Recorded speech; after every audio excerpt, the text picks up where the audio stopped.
It is the radio pitch party. Now, AJ Janfata is the Irish Janfata, the young Saskatoon guy. AJ, you're on with Brett Wilson. You're doing a thing called the MagnoPlug that's got a lot of people talking. Make the pitch, sir.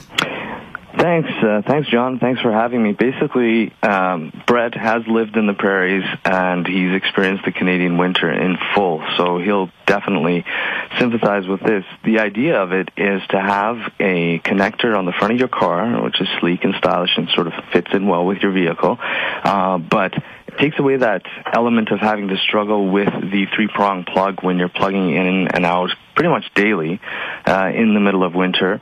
And as you know, that gets more and more difficult with temperatures dropping. So this thing essentially does that without any difficulty. It magnetically couples, turns on and off with a magnet, and is completely safe when you disconnect it, and very rugged and built for those elements. So we're looking to market that to basically everybody here in the U.S. and hopefully expand into Europe. We've locked down the IP, and we're well into the development stage now. Well, I'm going to admit that I've stumbled across your product already. I don't know if you were doing some crowdfunding on it. That's correct. Or you'd done a little bit of social media, but that's the power of kind of that whole connecting tool of social media. But I stumbled across it sometime in the last few months, and I thought, quite frankly, it bordered on brilliant. And I don't have enough, I haven't touched it and felt it to move it to the category of brilliant, but the idea of being able to just hold a unit up, and it's being done more and more. I've seen this in high-end automobile cars have a charger that you just attach to the car, but you attach it. You don't plug it in. Mm-hmm. And I know full well what it's like trying to get a stiff, thick winter cord or electrical cord in the middle of 30 and 40 below weather to try and twist and turn and get plugged in. So, no, I love the product. What caused, or where did you go about designing is the first question I was going to ask.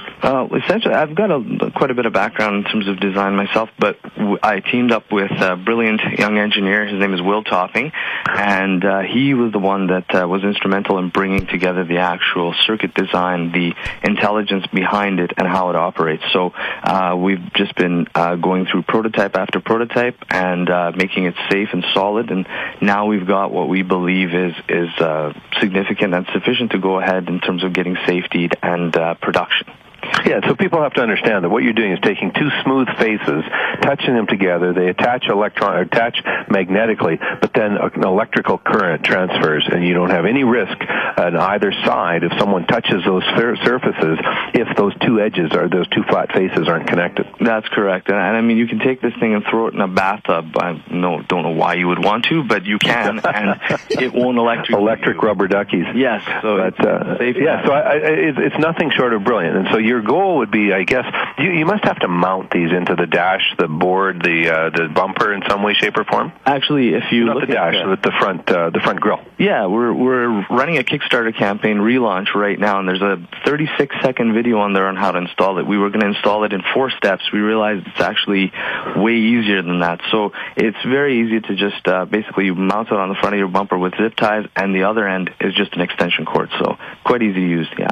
Yeah, and the extension cord just plugs into something that becomes the interface to the Magno cord, right? That's exactly it. MagnoPlug. That's right. Well, I like it. Now, I think, why don't you plug your Kickstarter campaign? As people who are listening don't know, but the advent of kickstarting or crowdfunding, as some would call it, and really in the last year has exploded. It's been around for 3 or 4 years, but the idea is that you go online, you offer up your product ahead of time, saying to people, once I've got it made, I'll sell you one of the first copies, maybe at a lower price than you'd otherwise pay by the time you go to the store. And that pre-order allows people to fund the business and getting a product off the ground.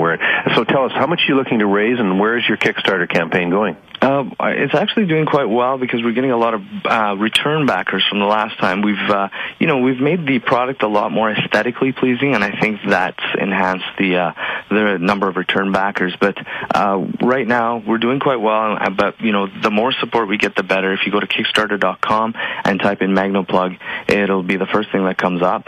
And sorry to interrupt. How much did you raise the last time? The last time we raised about $27,000, but we were looking for 100. But now we've developed our business model quite a bit more and have investor input.